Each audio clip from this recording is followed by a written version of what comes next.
Ito na mga lods, piniprito ko na ang tuna.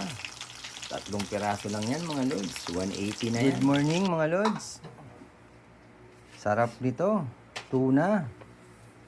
Kalahating kilo lang to mga lods kasi ang mahal ng kilo nito. Kalahating kilo mga lods, 180 na. Tama na sa amin to. 3 piraso mga lods.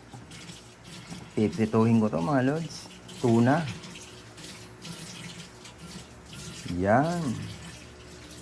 Ibabad muna natin mga lods sa paminta. Paminta at asin. Maya maya mga lods, piprituhin ko na to. 180 ang kalahating kilo mga lods. 3 piraso lang. 3 hiwa lang mga lods.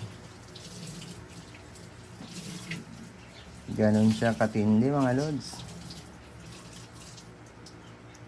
Babad muna natin mga lods.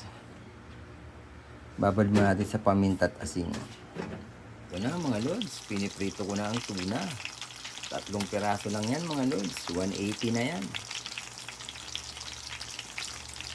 Sarap nito mga lods. Partner natin sa tahong. Nagluto din ako ng tahong mga lods. Pritong tuna mga lods. Medyo makakapal ang hiwa niyan. Kalahating kilo lang to mga lods. Maya maya babalik na rin ko na yan mga lods. Mahal nga lang talaga mga lods pag tuna. 180 mga lods, 3 piraso. Kalahating kilo mga lods. Tama na sa amin to na strong.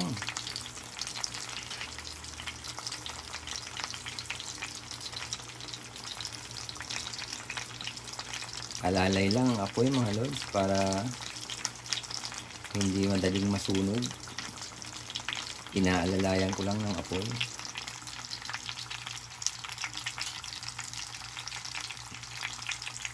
Baliktarin ko lang mga lods.